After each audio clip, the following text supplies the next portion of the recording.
We Oh, may be live. we are live. That's unless that's a command telling us to live, which Yeah, so it didn't give me a chance to I should have scheduled it. But there's a chat. All except Facebook profile. How about okay. Why is it not Facebook profile? That's weird. hmm. Oh, yeah, okay. I get that. Well, hello. We're live on the Dorkening. And We're live, pal. Welcome to the party, pal. Wrestling reference for anyone that gets it. Yeah, we're trying a new piece of software and figured we would give it a try tonight. So if you're watching live, just hit something in the chat so we can put your comment on. But let me try to maximize. Yeah, there we go. Powerful Brandon, how's it going? It's going. Well, I mean, it was going much better until you made my face gigantic, and I'm sorry to everyone watching. But I mean, other than that, fantastic, man. Just another phenomenal Wednesday here. Steven. Hello, everyone. Happy And Wednesday. what's that? Said happy Wednesday. Happy Wednesday. And I'm the monkey behind the keyboard. So yeah, and we can undo that. So yeah, I'm probably gonna be playing around with settings, but we're talking about today's Picard Day. And actually I should move my screen over there so I can actually look at the camera. Hey, there you go. I mean, I think it's a little overrated, but you do you, Leo. Yeah. Tom Morris says happy Wednesday, everybody. We can show that on screen. Hey, Is it Tom, coming? happy Wednesday to you too, bud. What's up, Thank Tom? you. And Tom, let us know if you see any issues with our stream since we're playing around. And I'm going to try to get rid of that live with Melon. He's gonna send you a laundry list from the past few months. You'll be like, fuck, I should have been specific. Well, I found this wrong. And you know what? Just cancel a show altogether. It's just gonna involve a lot of retooling. You guys know where to find me. You need any ideas? Just let me know. Okay, so a bunch of stuff happened this week. And Steven, you went to E3. Well, I wasn't going to fly out to California for E3. It was all virtual. 24 hours before E3, I got approved for credentials, which is kind of like dogs and cats living together, mass hysteria, type of thing. So I was covering E3 on my computer. That's what pretty much everyone else was doing. Every 2-bit podcast and everyone on the street was doing for the past week and a half. So what I was doing was watching the what 72 no 100 and no almost 200 hours of video game previews, and a lot of people are just saying, was it worth it? Which we'll talk about. I mean, at least I got to interview the president of Intellivision with their Intellivision Amico, which for the record looks like a nice console. And you can hear our interview on a bonus episode. So what is the Amico? Because I was my brother had an Intellivision. I loved playing. There was like a airplane shooting balloons game that I absolutely loved, and it had the weird controller, looked like an old like a cell phone with a dial pad, and the circle on the bottom. But what is the Amico? So they're trying to. Obviously, we all know Intellivision has been long since dormant since 1982. They're coming back, and they have this new console. And I don't know if you can pull up pictures, Leo, on this. I don't know if you want to rock the I will boat, try. but it's this box, and in the box there's 2 wireless controllers. The wireless controllers you use, and it basically plugs in HDMI to the TV, and then you plug it into the wall. That's it. There's no RCA, none of that. No little pitchfork devils that you hook up to the back of the TV type of thing. The games are built into the controller, and it syncs with the TV. So it's all touchscreen, and the controller looks like exactly. Notice the controller looks a lot like the Intellivision controller back in '82. Yeah. So when you're playing the game on the TV, um, the touchpad is like goes 360 degrees, and it's like 64 points of articulation or something like that. Um, and you can touch the screen and everything, and it's a party game type of thing. Okay. And one of the things is when you're playing a game and you have someone with you, or someone in your party is not good at a game, one of the new games is they have an advantage type of thing for the player. So let's say your 80-year-old grandmother is not good at a certain game, the game will give the person advantage. Um, and it's all wireless. It charges in there. There's an RFID type of thing. And gift cards, you can just tap the gift card in there, and buy your games that way. And they're going to be remastering all the old and television games for a newer generation. So it's pretty interesting. It seems like they have a new. It seems like they have a cool way of doing it. So Yeah. Well, I like it that it's reminiscent of the original controllers, but a little disappointed that they didn't have another controller because you have like the Atari VCS. Have you guys seen that? I've I have. not. So that is Amico comes up when you look for that. Ooh, that the black version, purple version looked really cool. Holy hell! Yeah. Okay, so here's the Atari VCS, and it comes with um Ooh, the original, well, a remake of the original Atari controller, and then one that's like a 360 controller. Yeah. yeah. I wonder if the remake of that joystick is actually a bit more user friendly, because the one thing that I loved Atari, but the one thing I always hated about it, even as a little kid, was like that joystick was just it was so stiff. You Yeah. know, Yeah. trying to like break it in took forever. So one of the other things with E3 was, I know I wanted to mention it, was there's a independent game company called Limited Run Games. And Limited Run Games they release games, re-release them for a very limited time. I have a few of the games right here. They did the whole Star Wars line, and one of them was Shadows of the Empire and the old Star Wars and Episode 1 Racer, Rebel Assault, all that good stuff. They do like 2,000 quantities, and once they're gone, they're gone. One of the first things they announced was a combo of Zombie Ate My Neighbors and Ghoul Patrol. And then they've just went like with Shantae, and it was a Game Boy game, I believe. And then they announced a combo of Castlevania Requiem, which is Symphony of the Night and Rondo of Blood, which is Ooh. going to be for Switch and PS4. But they're also going to re-release Rondo of Blood for TurboGrafx 16. So if you're one of the Turbo 11, graphics. Wow. Wow.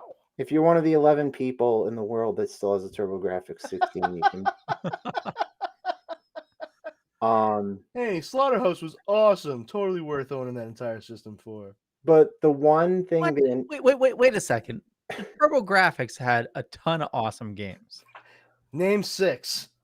Devil's Crush, Splatterhouse, uh, there was Alien Crush, Bonk's Ease, Bonk's Big Adventure.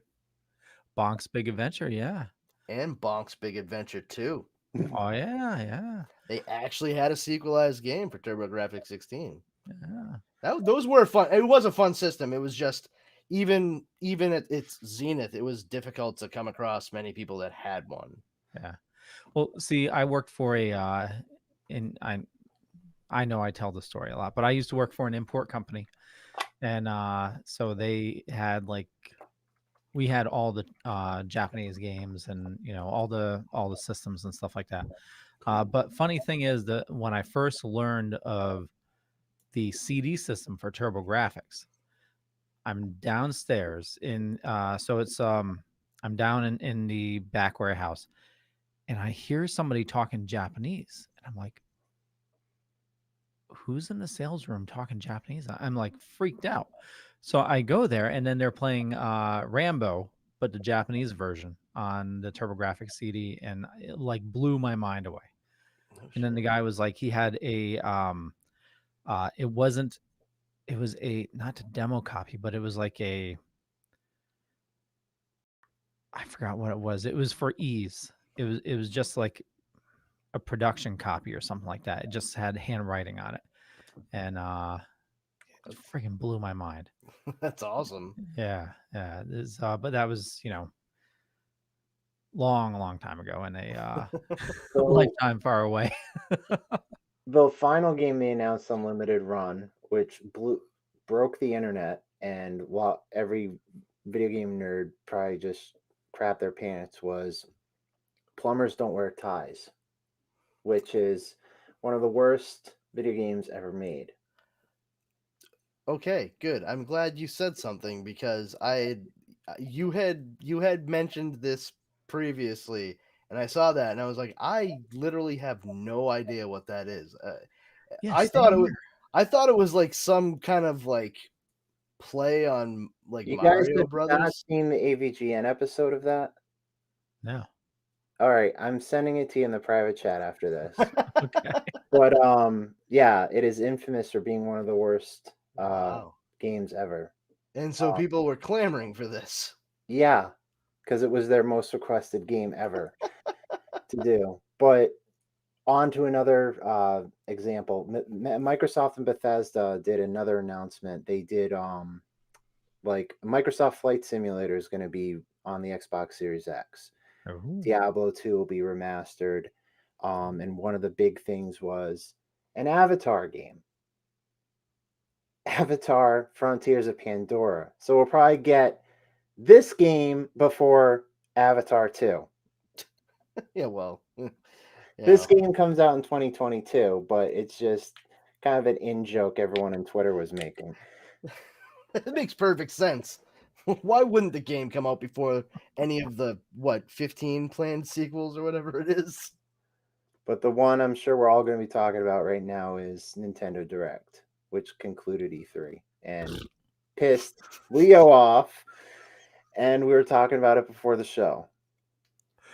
Yeah, it's okay. So it's the 35th anniversary of friggin' Zelda, one of the best games ever made.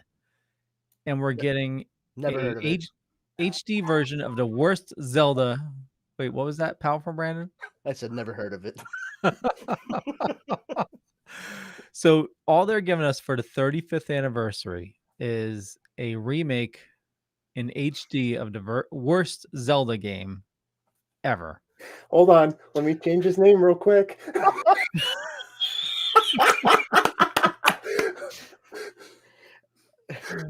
Okay. First of all, I completely am on board with. Honestly, like I have no horse in this race, but anything that gets Leo to be negative about something, I'm fucking I'm there, man. I'm there for it. Yeah.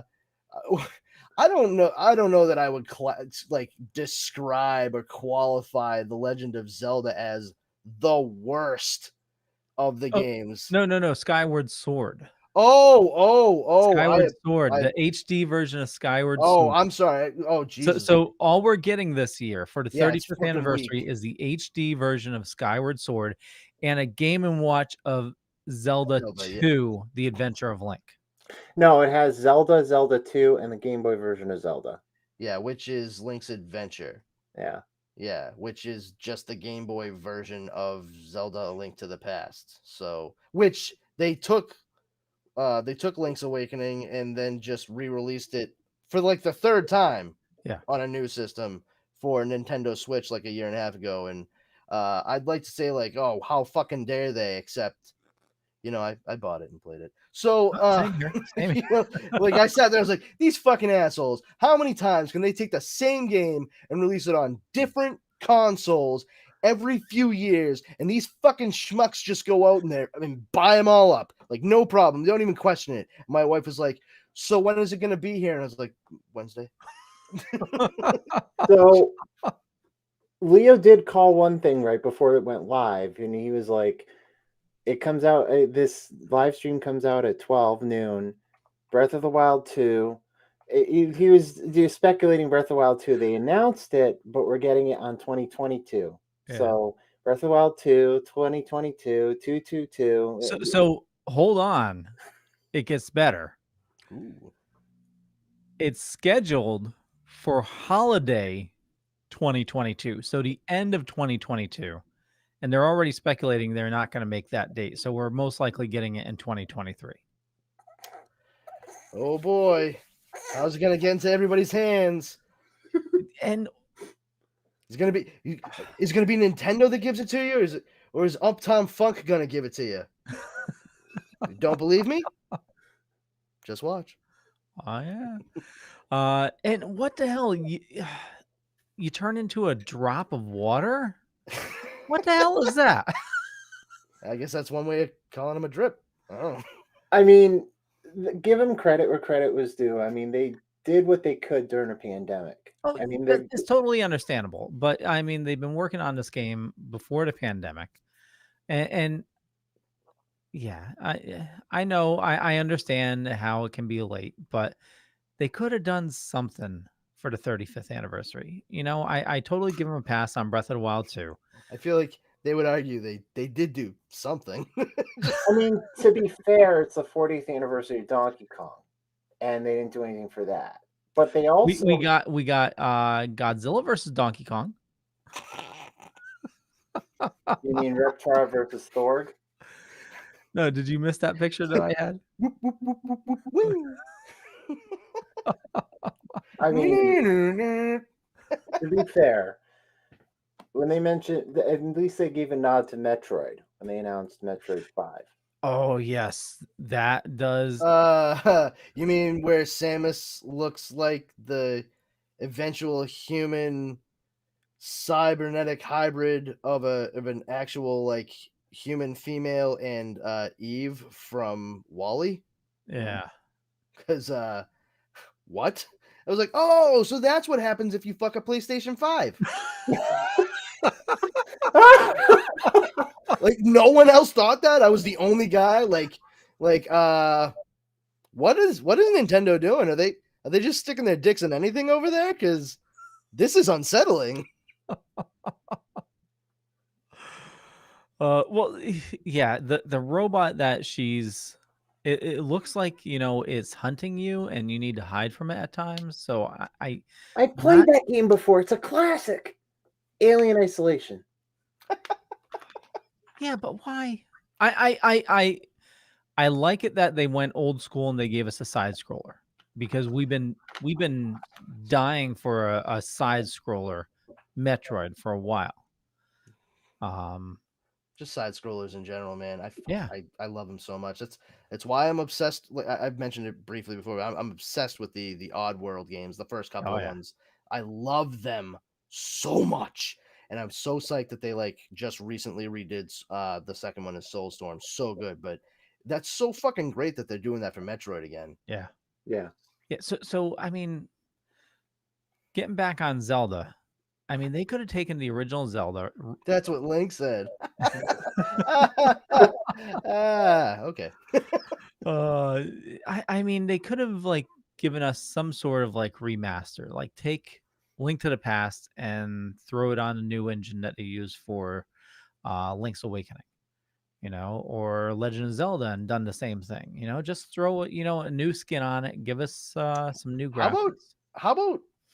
I mean, call me crazy, just throw it out there, because I feel like it definitely could use just like a little bit of extra love. How about rejiggering Zelda 2, The Adventures of Link, just a tiny bit? Yeah. You know, like why not that one? Because that is definitely a bit of an outlier in the entire series. Like, I mean, anybody who knows anything about games knows, like, okay, yeah, Zelda was so wildly successful that they pretty much pulled the same exact shit that they did with Super Mario Brothers 2. It was a completely different game, and they were like, Zelda. Yep. And they're like, you know, Zelda's the princess, right? Yeah, no, Link. That's what we meant. Just make it, yeah, Link. Whatever. The one with the pointy ears and the fucking sword. Just put him in the game. And you know, that's how it went down, and it kind of shows because it's so wildly different from every other Zelda game. I mean, even when you get past the bird's eye view, like when you start getting to like N64, you know, Majora's Mask and Ocarina of Time and everything, and you know, Zelda 2, I don't know very many people that have like a deep affinity for that game. But I feel like if they went back and just kind of looked at like you know, with hindsight being 2020, like, hey, what works about this story and game and what doesn't?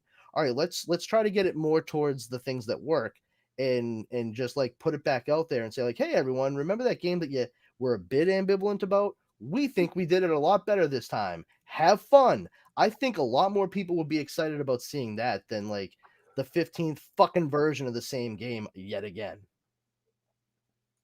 But that's just me. Totally agree. Again, we and Steven, you're right. We know there was a pandemic. We know that they went through the same thing we did, the developers and the programmers and everything. But they could have at least taken the easy road and given us something that they could have, you know, just to celebrate. You know, I mean, I feel like they to say that they could have taken the easy road. I think this was the easy road. You know, trying to actually like put a bit more effort into something like different. yeah. I mean, What? to be fair, I mean they could have. They didn't stop to think if they could, but they didn't. I mean, You know I'm what trying They to were think so they were so concerned about whether or not they could. that They didn't never stop stopped to think if they should. to think if they should. Life finds a way. You crazy sons of bitches. You really did it. Well, you know, speaking of life finds a way. Actually, I don't know where I'm going with this. Oh man, I was so looking forward to where that led. Uh, well, Q found life, and he doesn't look like he aged a day. His hair is white, but He looks better now than he did when he was on Next Generation and shit. I saw him. I was like, wow, that dude, like, it took him a long time, but he fucking really grew into his look. Good for oh, yeah. him. You know, the shorter hair, like when you have really curly hair like that, I mean, I don't have to worry about that kind of stuff anymore. But when your hair gets curly and wavy, anything that's even kind of longish, it just always ends up looking like kind of goofy and pubic hairy. So like Q kind of always had that way too many curls thing going on. It was very 80s, early 90s kind of hairstyle anyway. And to have it close cropped and like that nice like goatee and everything, I was like, damn man, like this is the way Q should have looked like from the beginning. Oh, Yeah. I mean, I like where they're going with this, but it seems like, I mean, where could they have gone after season one ended? It seems like they're just gonna. This is what my co-host said on the podcast. How can you save season one? Bring Q in and fuck everything up. Well, I mean, it's pretty brilliant because as far as I mean, we're all pretty astute, and most of the people that watch and listen to this are astute too. And then the people that aren't, well, just pay attention. We'll fucking explain it to you. Uh, I pretty much figured with Q showing up in the lines that you heard. I mean, we're obviously going to be seeing them thrust into some kind of like alternate reality or something was changed and they need to fix it. I mean, that's seriously like what the whole they're basically stuck in 1985B and they have to make sure that Biff doesn't get the fucking sports almanac. That's really what it was. And if anything drives that home more so than what they were saying and Picard going, we have to stop it, you know, is 7 of 9 waking up and having no Borg components whatsoever. Nothing. It's like, all right, well, that's not right. That's not how that goes at all. So, I'm sure that for her character, and I'm not poo-pooing it because, I mean, if you're involving time travel and working your way around paradox, I'm fucking down. Like, let's do it to it. I mean, that's how I like my Star Trek is with time travel. I mean, I love Star Trek 4. Yeah, there you go. Oh, yeah, fucking time travel and whales, bro. Fucking A. What's not to love? I mean, how can the best way for whales to communicate is with a log of shit with a disco ball hanging off it? Where are the nuclear vessels? Now that painted that picture of that probe, you can never see that movie again the same way. Thank you very much. Oh my god. But the thing is, like, it's clear to me that Seven of Nine in this, like, part of her deal, part of her character arc is going to be like, oh no, like I'm not part of the Borg anymore. I'm not that person that had to like fight their way out of the collective and then like still maintain my own independence, like become like this new thing, this new hybrid, and now she's actually the person that she was, and she's going to have to make a choice. Like, do I want to get the timeline back to what it's supposed to be, or do I want to serve my own interest and stay like this because it's better? Yeah. Like she's gonna be like the one that really is just like, I don't know if we want to do this, guys. Like, I know most of your family is dead, and like you're like you're completely alone because your life fell apart in this reality. But look, guys, no metal in my face, and my brain's my own. How can you argue with that? Like, yeah, I guess. So Picard season one, like any Star Trek series, you got to take season one with a grain of salt. It's you look at Discovery, season one was kind of, but it turned out to be a phenomenal show. Picard season one was kind of, so hopefully, season two brings it. Oh, it's already been Baratin. I mean, they're already bringing it. They have Q, they have Guinan, they have everyone else. Well, From I mean, they They're not going to have that's war. that's much like every trailer for anything you've ever seen. Anyway, it's front loaded for sure.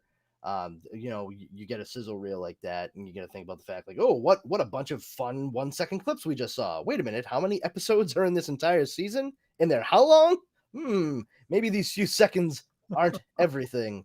Uh, Yeah. I enjoyed the first season of Picard, though. And I'm not even to like oh, this is okay. Like, I got to the end of the first episode and I was like, all right, let's do this. I like turned to my wife. I'm like, make it so. And I actually had to have her watch all of that stuff beforehand, like at least the movies, Yeah. because I was like, listen, this show's going on the TV, whether you like it or not. And I would prefer that you like it or at least understand it. So here's Star Trek. And that was pretty much that. I honestly can't even remember if I had her watch the motion picture. I think I just was like, no, we're not. We're just gonna go right to. I actually had her watch the original series episodes with Khan, and Yeah. then go into Wrath of Khan. That's how I did it with my girlfriend because she never saw Wrath of Khan. I'm like, So sit good. here, Space Seed, and So then good. went right to Wrath of Khan, and then we did the trilogy, the Even true with trilogy, even 2, with the 3, 4. continuity errors, What? even with the continuity errors, wasn't there an issue with the planet that he was on? No. They actually cover that in the movie Wrath of Khan. See, Yeah. when they drop him off on the planet with his eugenics fueled folks, it's essentially a paradise. But what happened was, and this is the reason why Khan actually is wrathful in the movie, is Oh, something blew up. like 6 to 8 months after Kirk and the crew left them there, uh, one of the suns nearby went supernova and laid waste and threw the planet slightly off its axis, and just turned it into essentially a desert planet, and like basically forced evolution, and only like one real life form survived, and it's those fucking creepy earwiggy things Yeah. that he uses to There's a control the book. sleeping lions. There's a book. There's like a trilogy of books. It's Khan's Rise to Power on Earth, Khan's Exile, and then how then it does like Kirk Khan's story on the planet. And Kirk Yeah. I forget the name of the book, but basically it tells you how Khan was on the planet. how Khan is seething over Kirk on the planet, how Khan loses his wife on the planet, and Kirk never comes back. He's supposed to, but doesn't come back. And that, yeah, I was just gonna say that's the thing that Khan says in Wrath of Khan is like, you left us there and you never returned. You never checked back on us. And we survived all these years on our own. That And was it's a like, fantasy all along. it's like, oh shit. They, That dude is gonna hurt Jim, I think. they actually joke about that on Lower Decks. Did you guys watch Lower Decks? I loved Lower Decks, Mm. Yeah. man. But I don't remember the joke. It was how they never go back. They like help a planet out, and they never go back to check up on them. And it was oh, what the hell was it? It was that planet with with the robot that was like telling them what to do. Oh my god. Oh Don't my. tell them to kill anybody or something like that. It was yeah. My favorite thing of the entire series so far, like the inside, like, you know, Trekkie joke was you know, after they called I can't remember the kid that Jack Quaid does the voice for, but the you know, the kiss ass. Yeah. And they make it seem like they named the whole slacking so you don't have to do more Oh, yeah. after him. But then they were like the greatest engineer who ever worked for the Federation, fucking Miles O'Brien. Yeah. And I fucking love that because like Deep Space Nine is like my absolute favorite Star Trek IP. Like I love DS9. Same with And my co-host. He loves Deep Space Nine. yeah, and I was like, it's probably one of those like convert kind of things because like I always like kind of liked Star Trek, but I wasn't super into it. My dad was a Trekkie. My brother, my younger brother Chris is just a couple years younger than me. He's really into Star Trek. My uncle William, especially one of my mom's brothers. So like it was always around me. I actually like made a fool of myself making fun of Trekkies like in front of my dad without realizing that I spent most of my childhood seeing that stuff because of him.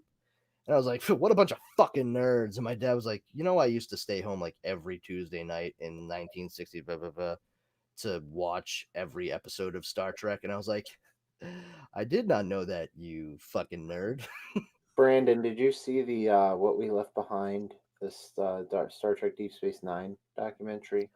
No, it's so funny you say that. I have it saved on my list on YouTube. It popped up and I was like, what is this? So Just real quick, Tom Morse says my favorite episode of DS9 was when Cisco met Kirk. Cisco meeting Kirk. So I took my co-host to see that documentary because he loves Deep Space Nine. One of the things they did, I won't go into detail, but they got the old writers together and they did a pitch meeting for season 8. Episode one. So they did episode 1, season 8. And then they cut to black after that and they said, now you have to fill in the blanks yourself. Everyone in the theater, including my co-host, was like, fuck!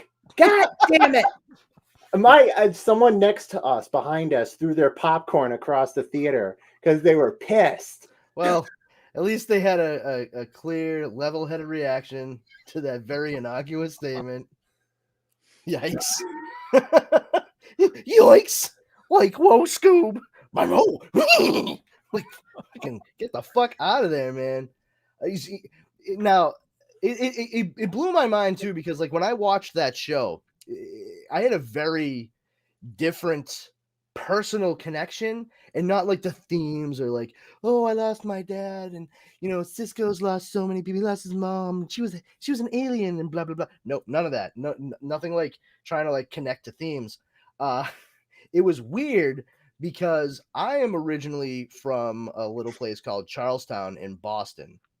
And there was a show that was shot in Boston regularly. And many, many, many times as a child, I met and was held by and had many autographs signed by both Robert Urich and Avery Brooks because they were the stars of Spencer for Hire. Avery Brooks played the character of Hawk, and Robert Urich was Spencer, the titular Spencer for hire. And I had like not really thought much of either one of those fellows for a very long time.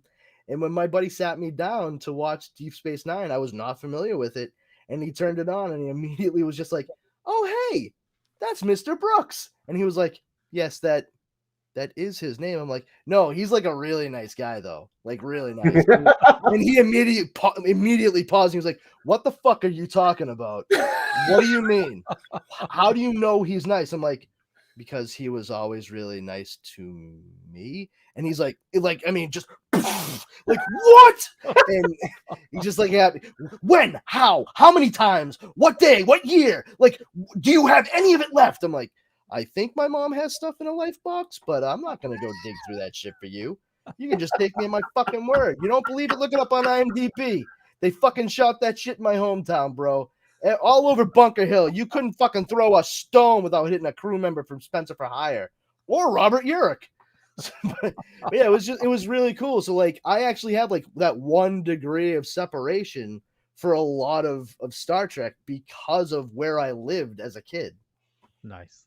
Yeah, I fucking love that show though. Oh, just the allegory of like, the Allied powers showing up and freeing an oppressed people from the Axis. It's like Bajorans and Cardassians and fucking 13 different characters played by Jeffrey Combs. I may be exaggerating, but not as much as you think.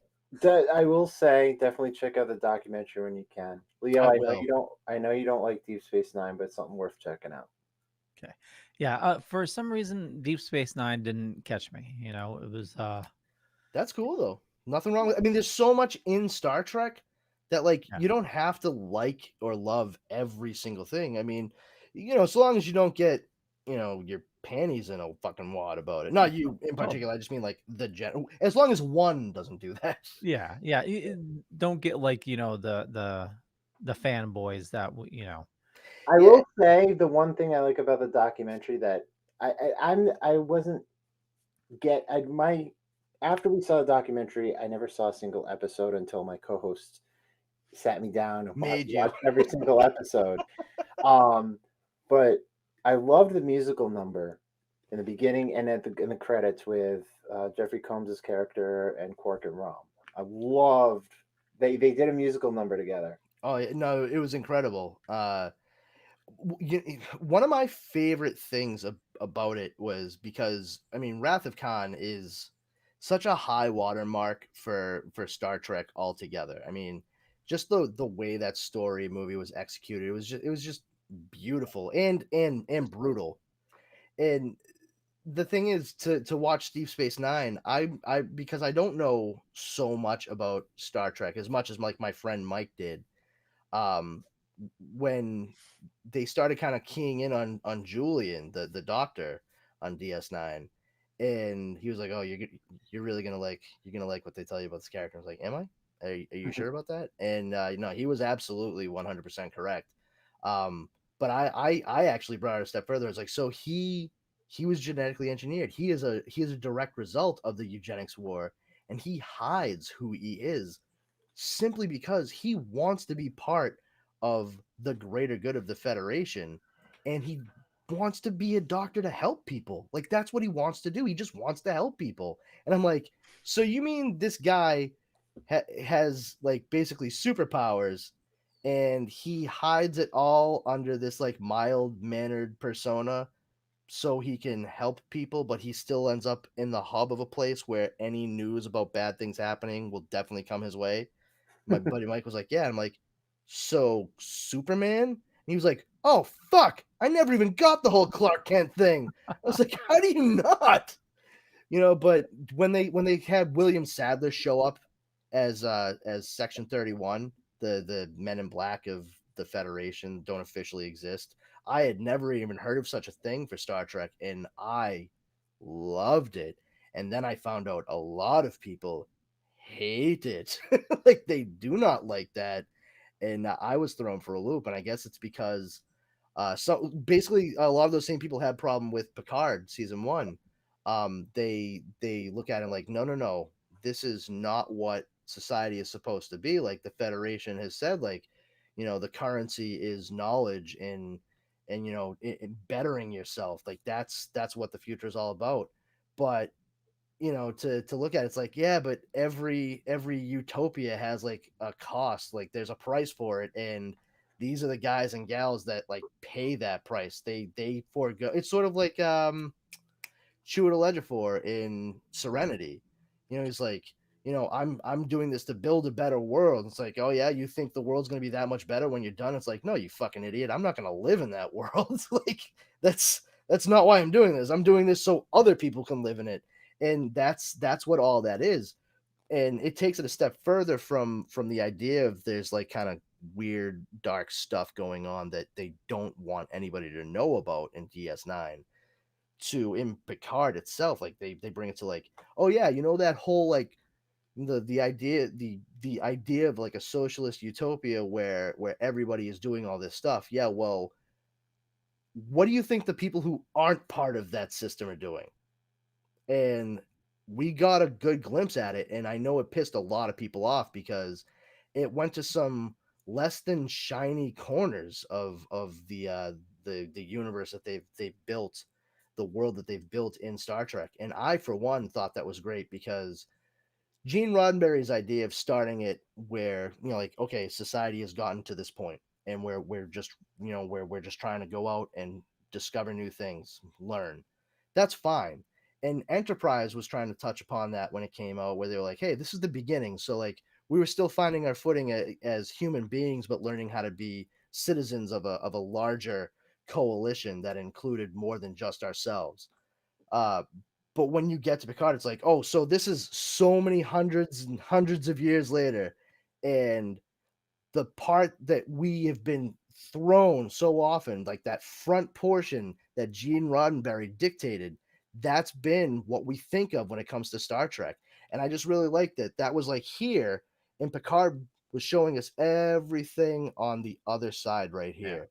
Yeah. And it's fucked up to say, and I know that there are people that are going to disagree, and that's fine. I get it, but it's important to see what happens to the societies that either won't join the Federation or aren't allowed to join the Federation. What recourse do they have? And that's where you see the barter system and actual currency still being used, and none of it is like good above board shit. Yeah. And I still think it plays well into what Gene Roddenberry was doing with the idea of Star Trek, because it demonizes what all of those people are doing. Saying like, listen, look, if they were part of the Federation, if they were able to join in, then none of this would be happening. But it points the finger and says like, yeah, but it's not always like the individual's choice. Like the Federation may not be as magnanimous as everybody thinks. I'm going to stop us for just a quick second because I didn't get a chance to play the Deadly Grounds ad. And, we do have a sponsor, Deadly Grounds, little mom and pop shop right here in Connecticut. And they're a sponsor of the network, so we absolutely love them. Not just because they make awesome coffee, but here's a zombie. Hopefully I'm going to play the video because if you don't play the video, I highly recommend getting Chocolate Scream Egg when they have it. Absolutely amazing. Yeah, my wife's favorite is Witch's Brew as well, the raspberry. That's my favorite. Also, the blueberry cream and the toasted s'mores. Those are my favorites. Witch's Brew I love because, actually, I'll tell you after this. Let's see if this plays. Hold on. Everyone thinks because you're a zombie, you don't know good coffee. Well, they're wrong. There's only one brew that gets my seal of approval. Deadly Grounds coffee is my guilty pleasure. The aroma is so intoxicating. It brings all of my neighbors out of the woodwork. Deadly Grounds coffee. Coffee to die for and zombie approved. It's good to get a little deadly. Use the front door! Oh, they're so disgusting. Hey, it played. Yeah, it did. No, I didn't hear anything though. No. Okay. So, because I was muted, but I was so tempted to be like, I'll fill in the voice here. I heard it. You did? Okay. So maybe maybe it's just me. Maybe fuck Brandon, I guess. Whatever. That's fine. I still love Deadly Grounds coffee, so I ain't mad at it. It's fine.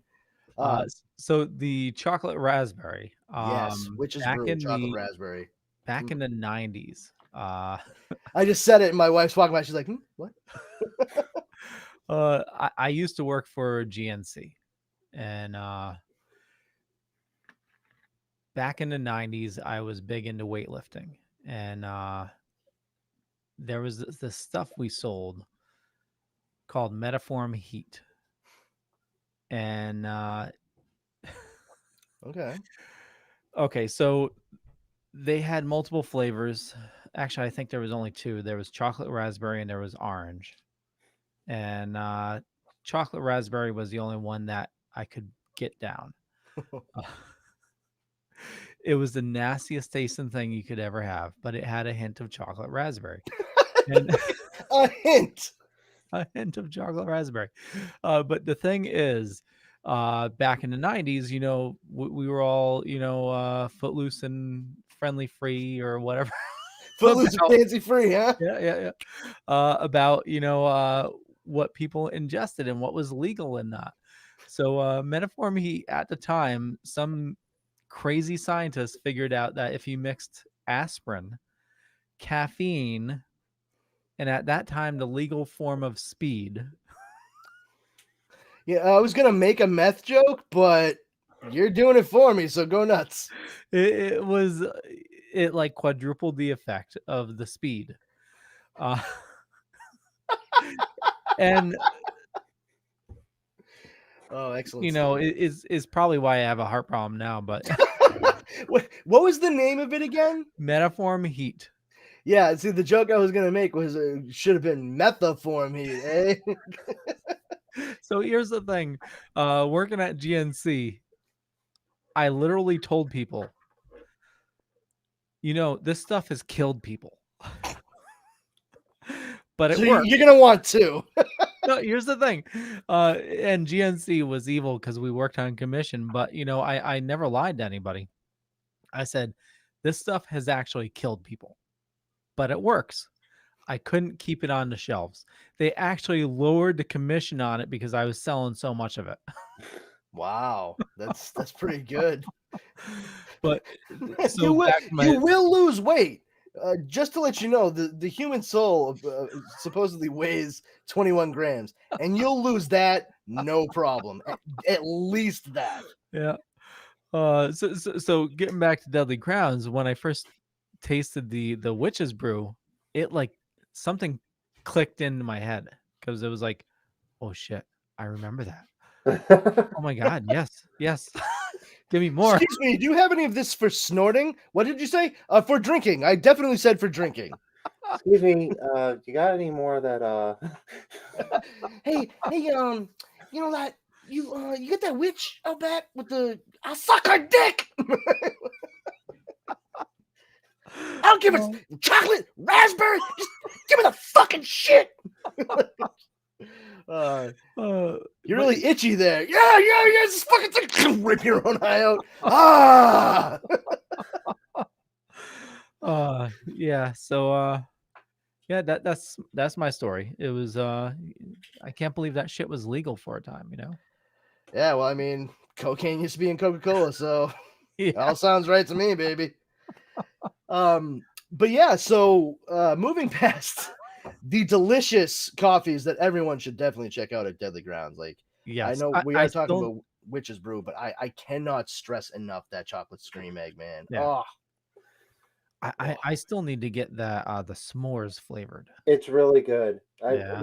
I kid you not, once you open the bag, the aroma will fill your house. ooh.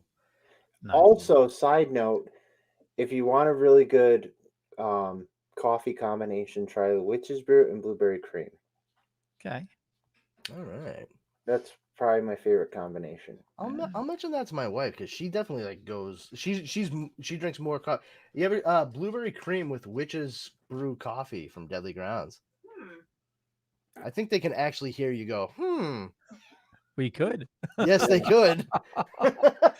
So her interest is piqued, guys. Coffee that makes you go, You're welcome. Steve says you're welcome.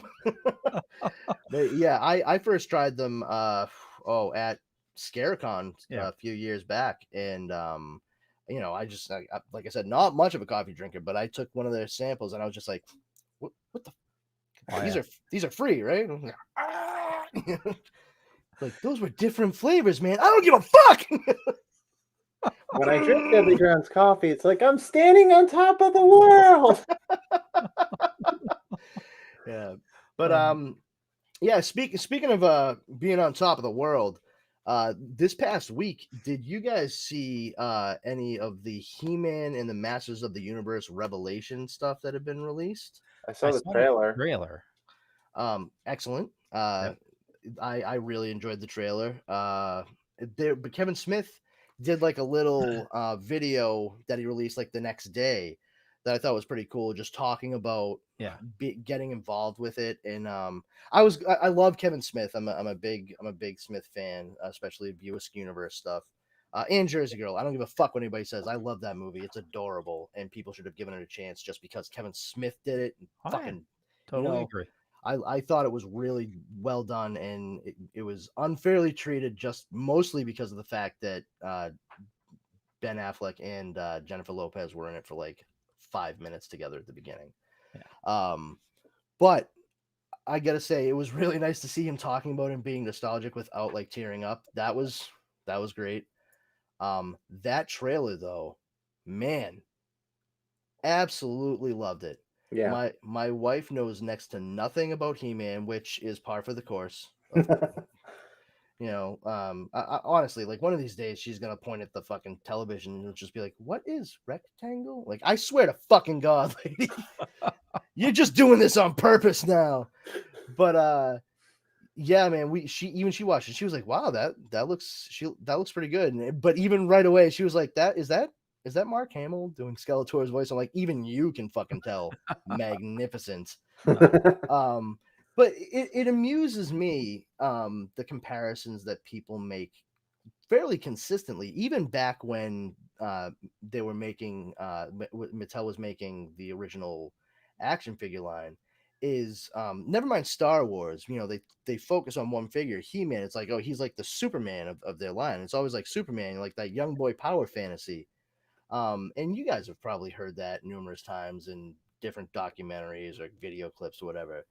And especially in this day and age with the movies that we've had released, it strikes me as odd because the thing that the property that I've always compared He-Man and the Masters of the Universe to is not Superman and not Star Wars really either, because I never really got that other than it's seemingly like a different planet.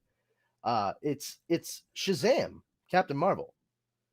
Oh, yeah. It's a young boy who's given this magical ability by a sorceress, and when he says this magic phrase, he gets hit by a bolt of power and completely transforms into a large, powerful man. And this is the part that really clinched it for me as a kid. His cat, his talking cat, also becomes imbued with power and turns into Battle Cat. That is very similar to the old Captain Marvel comics with Talkie Tawny. He had a talking tiger sidekick. Like, Oh, and wow. I ever since I was a little kid, that's what I've always thought. And people are starting the conversation, and it's going right back to Superman and Star Wars. And I'm like, you literally have a movie out now that was popular and successful that this more directly pulls from, and still no one talks about it. Yeah, and it's not even brought up on the documentaries. I mean, we had the He-Man special, a couple weeks ago, and I watched almost every documentary that they've had, and it's Especially No the one. toys that made us too. They made that. They Yeah. And these are the things that I was thinking of when I said you guys have seen like the same stuff I have. No one brings it up. I'm literally, and I'm not, this is not like hubris, this is not pride. I am literally the only person I know that ever brings that up. But I now don't that know. you say it, I can't stop. I can't unthink it. Yeah. Yeah. And what I really dug about this new trailer for Revelation was Prince Adam is a kid. He is a small-ish kid. Yes. Yep. And completely transforms. It's not like Prince Adam is clearly the same dude as He-Man, just in like a fucking pink tunic. it's, oh no, here's Prince Adam. He's a good kid, maybe a little mouthy every once in a while. He's a fucking teenager. You know how they go. And like, and then he gets the fucking big sword and the thumbs up from the sorceress, and next thing you know, he's a fucking giant dude with huge muscles and a badass green and yellow cat with a cool mask and a saddle. Fuck the dumb shit. That's awesome. Like, looking back at the 80s cartoon, I'm like, so no one? I mean, I understand like the Clark Kent Superman comparisons, but like, at least he put something on his face when he wasn't Superman. You know, like He-Man's just walking around like, hi, I'm Prince Adam. And then he turns the corner for a second, basically changes clothes, and then just comes back and goes, hi, I'm He-Man. You didn't change shit, bro. Like, Adam? Oh shit, you knew it was me the whole time? Yeah. Yeah, I've known you since you were fucking born. You used to call me Uncle Duncan, for Christ's sake. Like, I don't know. It's just really refreshing to see them address that. But I really want to see if people start making this comparison more, because I've just been kind of flabbergasted that no one brings it up in just, I mean, never mind, the Superman thing. Like, he's an alien, he comes down, he gets powers from the sun, but a kid that gets zapped by shit and it's all magic, like, how do you not see them as at least semi analogous? Like, it's just, I don't know. It's Yeah. just me. If you guys think I'm off base, then No. Yeah. I think you're totally right, and I can't see why nobody's really making the connection. Speaking of Superman, and I know we need to talk a little bit about Loki as well, because Loki was awesome this week. But started watching this week's Superman, or Superman and Lois. yes. I'm about halfway through. Uh, but what watching it and watching his mannerisms, how the hell did Lana not realize that was Clark Kent? Okay. It's funny you say that, because Dara and I were watching it, and she said pretty much the same thing as you. Yeah. And that was like, really? How do you, like, he's right in front of you. Like, and honestly, it wasn't even like the look of him. It was when he talked to her. Exactly. Yeah, how his voice, his pitch changes. Yeah. Yeah. And she was just like, oh, well, okay, I hear the difference, but like, why doesn't she see it? And I was like, okay, you have to understand. On the face of it, I totally agree with anyone that's like, that is the dumbest fucking disguise that anyone could ever conceive of. All right. And to that, I say, excellent point. And also, you might be surprised, because when Superman's flying by, or he's standing next to you, or he's saving your life, he's got a slightly different demeanor. Of course, the timbre of his voice is a little different. yeah. He sounds more confident, less like, hey guys, what's going on? I'm just fun dad. Like, hi, don't worry, everything will be just fine. And the last thing anybody truly would be thinking at that moment in time is, hey, this guy's like, does he look kind of like a pencil pushing, four-eyed reporter that works at that newspaper down the street? No, yeah, you think no? No one thinks that. It's like if you go out in Gotham City and you see Batman break the fucking limbs of like 3 heroin dealers on the corner of an entire slum street, and then he hops in his fucking Batmobile and speeds off because the bat signal just went off, and clearly the Joker's at it again. Like, no one is sitting there like seeing that or seeing the news reports about it and going like, I bet Batman's a billionaire. Like, Well, no one. No, I totally get that, and I totally get, how people might not realize it's Clark Kent. But Clark Kent grew up with Lana. Yes. They've known each other for years. And I could understand, if he talked differently. Sorry, my is going I off. honestly think that that's going to be addressed in the series, because so far it's actually been a very smart show in like 98% of its approach. I've been impressed, almost like, as much as I love Superman, like he's like my favorite hero and all that, but I was still on the fence. I was like, yeah, let's see how this goes, and I found myself liking it like despite all my misgivings. And now I'm just like, I'm in. I'm like, oh, you know what? Yeah. It's fucking good. And tonight, oh, not tonight, last night, because Last night, yeah. I watched it tonight before the show. But watching it, I actually had mentioned to Dara, I was like, you know what? This is the fact that like you are asking this question and you're not super into all this stuff.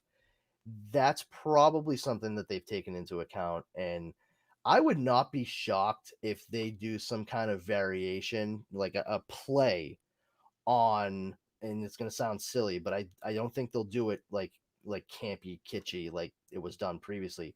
I think they might do something along the lines of like Clark may have told Lana and Jor-El erased her memory for him so he could protect his identity and protect her. Yeah. And that may come up later in the series because it may not be like a permanent block. There may be something that like kind of shakes it loose kind of deal. And Lana will end up being brought more into the fold of the Kent family, the Lane Kent family. That's my feeling on it. I could be way off base, but Well, I feel like that's a logical yeah. connection. I could see him going that way. It just struck me that as he's talking to Lana and trying to get her not to go into that machine, Tyler Hoechlin, he definitely has mannerisms when he talks. He definitely has these little quirks where, his voice pitch changes a little bit when when he says different things. And, I could see him saying that as Clark and then trying to hide it when he's Superman.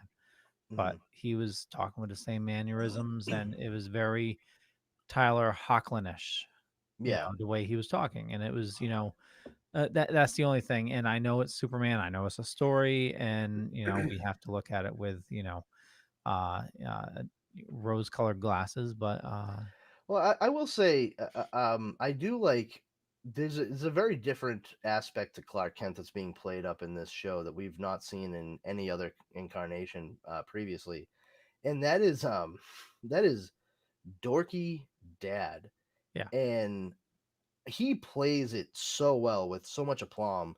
And when you look at that, when you look at how he is in and around Smallville, especially the people who have known him, for so long, they see him with his kids, and he's like, "Hey guys, look, I'm an assistant coach now," and just such a goofball.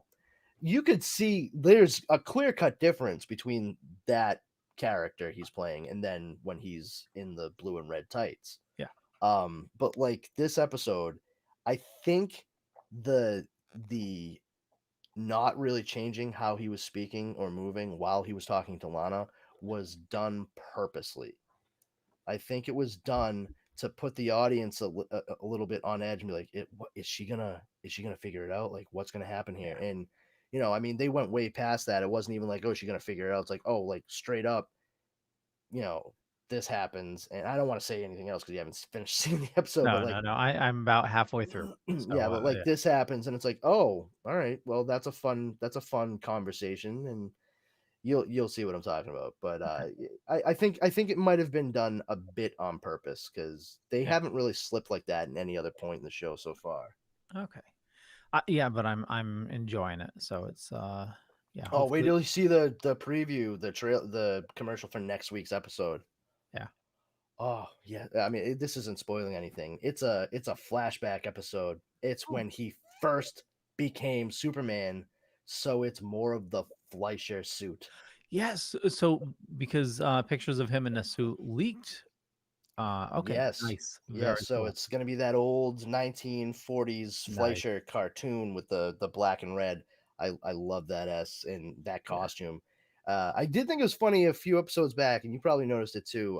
Where Tyler Hoechlin, the Superman, gets kryptonite poisoning and he gets sick, and so he has all those bruises from the bullets that hit yep. him when he's trying to stop a bank robbery, and he passes out. In the kitchen when he's icing himself down, like you just see Tyler Hoechlin like nude from the waist up, wearing his jeans, and the dude is fucking ridiculously ripped, Oh yeah, ridiculous. And as soon as I saw it, I was just like, oh well, now everyone can shut the fuck up, because so many people when that show started, when not even like the stuff before Superman and Lois, they're like, oh, cool new suit.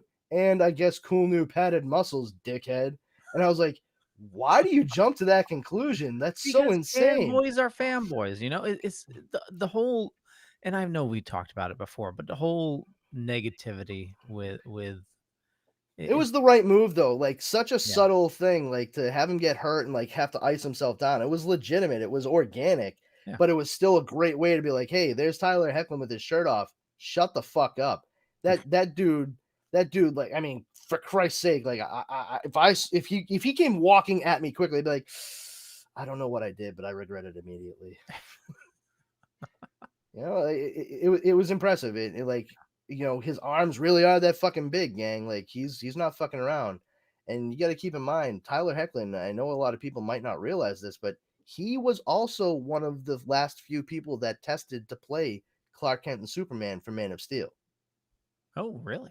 Yeah, he was one of the people they called in and was one of the finalists, and they ended up going with Henry Cavill in the long run, because they felt that he had a little bit more of the square jawed Superman look that they were looking for at that point in time, Yeah. and I think that worked to Tyler Hecklin's advantage because this version of Superman is not anything we've ever seen before, and it's not like gritty and grimdark. It's still very hopeful but realistic. I wonder, they're talking about all these different cameos for the Flash. I wonder if we'll see him in the Flash. That would be interesting. The one I've seen the most bandied about though is straight up Grant Gustin.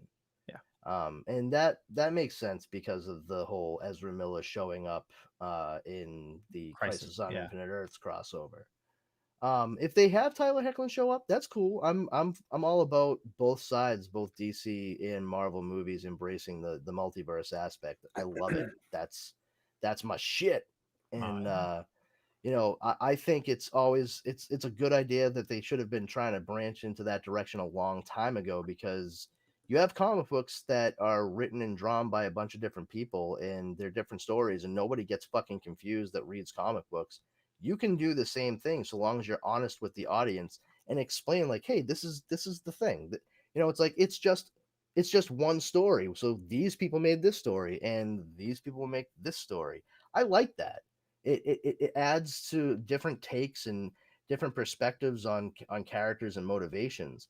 If you just have like the same thing happening over and over and over again, it's going to get very boring after a while. And that's actually one of the criticisms that has been lobbed at the MCU is how formulaic a lot of their movies do feel because they try to hit particular beats in every single movie. Yeah. That doesn't stop me or anybody else from enjoying them, but from a construction standpoint, from a storytelling standpoint, completely valid. I get it.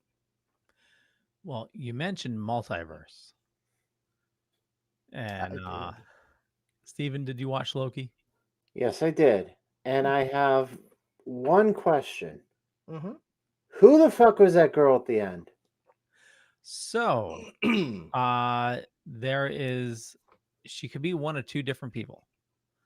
There was Lady Loki, which there was, I think it was a Loki series um that she showed up in.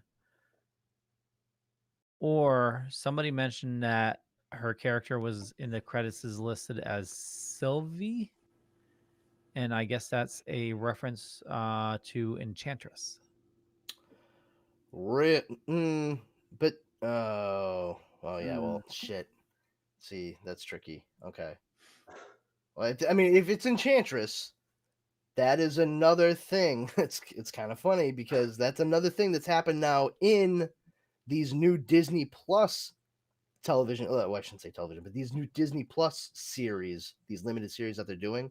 That would be the second time in 3 series now where they have done something directly in opposition to something that you've seen on ABC's Marvel's Agents of Shield.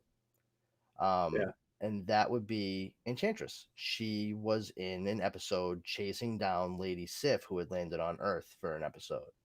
And they made a big deal out of the fact that Enchantress was in the episode, and also, Jamie Alexander as Lady Sif, because it's just one more movie connection. And if they do have somebody else showing up as Enchantress, you know, it might be the whole like multiverse branch aspect, or, and just bear with me here, it could be Marvel Studios saying, fuck all that shit. Marvel Television sucked. We're doing it right. And they don't explain it. Because the rage boner that so many people have against anything Ike Perlmutter did is rock hard and ready to blow. So I would vote that as Enchantress because she doesn't have black hair. And all the Loki variants that they showed had black hair, even the blue Loki that they showed. And so if you, spoiler alert, if you haven't seen it, but obviously they Wait, who blew Loki? and I love that picture that you posted. Like, did you? I mean, it occurred to me like after the episode, I was like, wait Yeah. a fucking minute. No magic works at the TVA? Then why isn't Loki giant and fucking blue? Exactly. Yeah. You know, I 'cause- will give credit where credit is due. I do like the fact they mentioned time and paradoxes, and I did like them going back to Pompeii, and Pompeii. Loki was just fucking everything up, and Yeah. You're It's free, my horned brethren, or something like that. it's so funny to me too because I'm sitting there. I was watching it with my wife, and all right, so like I'm not just like a dork / geek. Like I'm also like a bit of a nerd, and I took Latin for 3 years in high school. I won the silver medal in the national Latin exam. I love Latin, and it's served me well because I've been able to figure out any number of words in several different languages just based on like the roots that I had drilled into my head as a teenager. And I listened to him, and whoever they had on set, they did a damn good job of having him speak Latin. I mean, a fucking 2,000-year-old dead language. And what interested me, and like this is not anything that most people care about, but you know, you in Latin you see a lot of like V's where there are U's, and it just seems off. Well, that's actually because in Latin the letter V didn't technically exist. It was not pronounced V. It was pronounced W. It was a W. So like Julius Caesar's famous quote, "Veni vidi vici," is actually pronounced in Latin, "Veni vidi vici." I came, I saw, I conquered. And whomever it was that was training Tom Hiddleston to do all this, they trained him to speak it correctly, what they would call the Vulgate versus ecclesiastical. Ecclesiastical is where they pronounce everything as you know in English, like V's are V's, not W sounds. That's what the Catholic Church pushed for centuries because that's what their Bibles were written in. But they legitimately had like a fucking high school Latin teacher there, and they pounded that into his head. It was awesome to behold, and I just know that like any of my old Latin teachers that are still working, if any kid brings that up to them, they are gonna cream their fucking jeans right then and there. A Norse god screaming in Latin at Pompeii right before it blows. I mean, awesome. So I forgot how many episodes we're gonna get, but Is it 8? I thought there weren't too many. It might be 8. But they revealed a bunch in this one. And we got to see what happens when they prune a timeline. You know, it just wipes away anything that's not supposed to be there, you know, rather than eviscerating Yeah. entirety of everything. This is there's some wacky shit though, man. I mean, what happens, the absolute catastrophic failure at the end for the TVA and essentially all of reality. That's gonna be something to behold. I keep waiting for the Kang Immortus reveal to Yeah. occur. And everyone, well, I shouldn't say everyone, but a lot of things that I've seen, both like people just on posts or YouTube or whatever, you can you can see people speculating as like, this guy's probably going to be Kang, or like maybe Mobius is actually Kang, or he's just a version, because Kang's been around for so long. He's literally been everyone. Like, anyone could be Kang. That's part of the weirdness of the character. And they keep bringing up his connection to Renslayer, who is being played by Gugu Mbatha Raw, who is great. I love her pretty much everything I've ever seen her in. And I'm curious to see the connection there, because I would not be at all surprised if Marvel decided to like throw a curveball and subvert those expectations again, but like in a much better way than they did with like the Mandarin in Iron Man 3. Yeah. You will get Kang.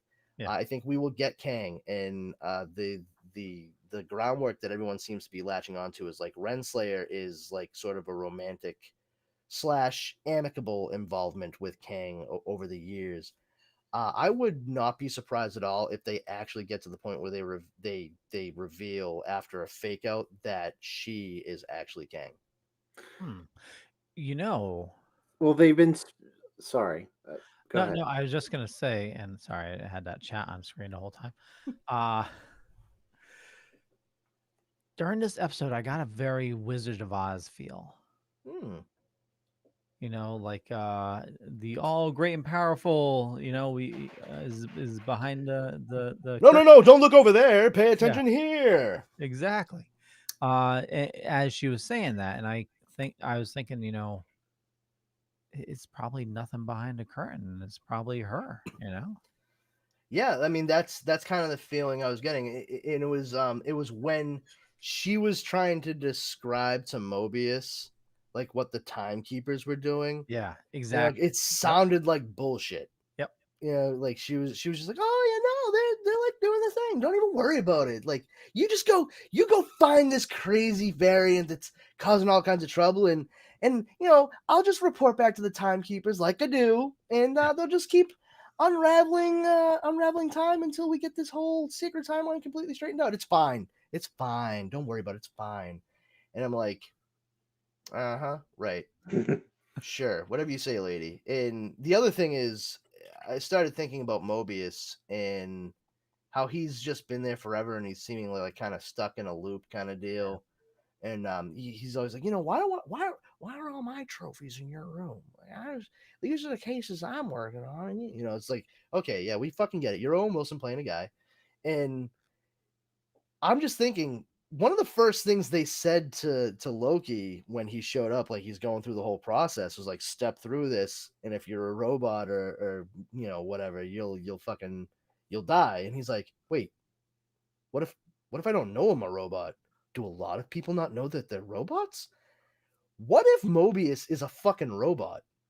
Like, Oh, what if he's like been continuously like, reset, and they bring in a new Mobius and just kind of start from the last position and get him right back on track, because he might starting to be thinking like, I don't know if this is like what I want to go on, or he starts getting ideas like Loki has, where he's like, what are the timekeepers really up to?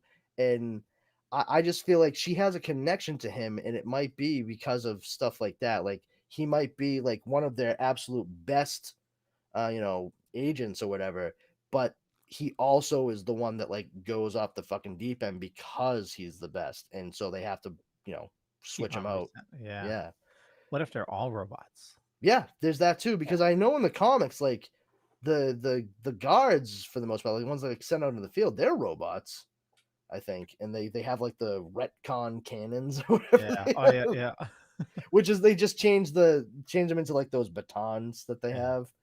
But yeah. So, I mean, the whole thing of this is Loki has become such a loved character. Marvel wants to do more with him, so they're not going to make him out to be the bad guy. And you When see he's that at reading, the end. You see that like you see that through these two episodes. You see he's having like this change of heart type well, of thing. you see it before, because when he's reading about Ragnarok, and you see a tear start to form. Right there in his left eye. Yep. Yep. You know, it's And not only that, but immediately thereafter, when he brings it to Mobius, he's like, he's hiding in apocalypses, yeah, which would really be like apocalypses, but that's neither here nor there. But he's hiding in these like end of world scenarios, and he was clearly very excited because he knows he like figured it out, yeah, but he still was like, bring me to Asgard and we'll test it. And it's, I don't even think it was not like I'll do whatever the fuck I want kind of thing. Like that was his like absolute last ditch effort to try to save everybody on Asgard. yeah. You know, it's like it's this selfishness that's motivated by selflessness. It's a hard mix to strike, and I think they did it very well in that very small two scenes right there. Yeah. You know, that could answer how we're gonna get Mjolnir back, because I wasn't there leaked pictures of Thor with Mjolnir, Thor still has Stormbreaker, Stormbreaker, but but Jane is the one that has Mjolnir, from what I understand. I know she has Mjolnir, Yeah. uh, but does it reform? Because Well, here's what I think might happen. Um, Now we all know what happened to. well, Go ahead. I'm gonna you talk about what you think is gonna happen, and I'm Mhm. gonna tell you what I've seen Mm. spoiler wise. Okay. Cool. Is it from Reddit? Yeah, but there's pictures. I'm just busting chops. No. Here we go. Here I'm we go. curious. The Reddit statue. No. I want to know. I want to know. This is cool. No. You go first. You Okay. So what I was thinking is just a simple fact that like they're obviously set up in New Asgard. I would assume that it's probably not too far off. From where Odin had his goodbye yeah. with Loki and Thor, which also is essentially the same spot where Hela completely destroyed Mjolnir. Uh, I think that those fragments, Jane probably inadvertently, while visiting New Asgard, whatever, for whatever reason, she may just touch a fragment of Mjolnir, and Odin's enchantment is strong enough to pull the entire thing back together, and because it finds her worthy of the power of Thor, and that's why she's able to hold it and become Lady Thor. Even though they've had an interaction in the Dark World and he didn't like her. Yes, but just because you were not worthy at one point does not mean you can't be worthy at a later point. Yeah. That's proven by Captain America in Age of Ultron. He was not able to lift Mjolnir because he was not worthy at that point in time. Whereas by the time you get to the end of Endgame, he most certainly is. I thought there was a rumor that he could lift it out uh, at any All time. along. That is an out of that is an editorialization. People have put that onto the movie itself. That is not ever said. There's nothing like hinting at that straight up. You see him, he's putting an effort into trying to lift that fucking hammer in Age of Ultron. Yeah, You know, and it moves a little bit. just a little bit. And the thing is, like, there's no way he could have had it like move that tiny bit without the struggle to get it to that point. And there's nothing wrong with Captain America not being worthy, but also being the only person that could even remotely budget, and then later on being absolutely worthy to wield it. That's fine. There's nothing wrong with that. Okay. But that right there, I think, sets a precedent for what I'm talking about. But I mean, I could be wrong. That's So what I've seen, so there's some leaked pictures from filming, and what it shows is the fragments of Mjolnir. Hmm. Obviously, nobody can pick up the fragments, so they built a shrine, and she's visiting the shrine in New Asgard. And then there's a scene with her front of the fragments, with her being strung up into the air with her arms thrown back like she's Being receiving. possessed. Yeah. Instead of her possessing the power of Thor is possessing her. Yep. So yeah, that's what I've seen. Okay. So I might not be too I, far off. I think you're spot on. It's Yeah. she's most likely visiting New Asgard. I think it's like a theme park or something now. Well, they would need to do something to actually have a revenue, so that makes Yeah. sense. Oh, they'd Especially if have they showed up and they're like, "We're a new country." Like Sweden's like, okay, I the guess, beer garden would make a killing in profits. Oh, yeah. or not, depending on which Asgardians are hanging out. Yeah. I mean, imagine if Balder was still alive. Jesus, Mary, and Joseph. But it's gonna be, we're in for a good show anyway, because Marvel hasn't let us down yet. I mean, Yeah. I mean, and they keep impressing as they make moves towards newer productions. I mean, the She-Hulk production sounds like it's going to be incredibly interesting and entertaining. yeah. And they just announced that Jamila Jamil, Yes. former VJ from Britain, and also The starred good as place. Tahani Al Yeah. Jamil I love in The her in Good Good Place. Place. Oh, she Yeah. was and I've mentioned it before. Her first acting job was Yep. The Good Place. Like it's amazing. She was incredible, Yeah. and she has been cast as the villainous Titania in She-Hulk. And I understand that there are probably a lot of people out there that are going to say Titania, and they may very well pronounce it like that in the show because so many of us are just giant fucking 13-year-olds. And if we hear Titania, we're like, it sounds like tit. But I'm telling you, the name is actually Titania, not Titania, because it comes from the name of the Queen of the Fairy, and is a prominent character in Shakespeare's play Much Ado About Nothing. No, not Much About Doing Nothing. Midsummer Night's Dream. Midsummer Night's Dream. She is the Queen of the Fairies, married to Oberon, King of the Fairies. Was she created? Where does her character come from? Oh, Secret Wars. Yes, I was about to say that. Yeah. Yeah, I mean, she was imbued with power by Doctor Doom, Yep. and just like, oh, I will give you power to help me if you stick around and beat people up when I tell you. And so she was always like a small, picked on, slight kind of kid, and that's kind of like how her adult life ended up becoming. And she actually had lied to people saying that she was Spider Woman because she had like the same color hair, and that rumor got spread around. And then finally, like, the girls that she got stuck on Battle World with saw the actual Spider Woman and like, oh, you fucking liar, Mary. And so when Doom gave her power, it gave her like all the things that she had kind of sought, that she was like, that was the exact opposite of her. So she became, you know, taller and muscular and buxom and tough and super strong. And she started going by the name Titania. Yeah. I don't think they're gonna do any Secret Wars stuff, as much as that would be insane and fun, you know. But I mean, we don't even have a Doctor Doom yet, let alone No. fucking like Professor X. Like, imagine having Secret Wars right now with half of the fucking characters just not in the MCU.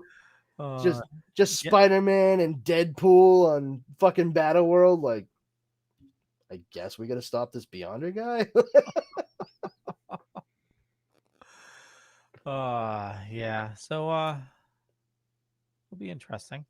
Yeah.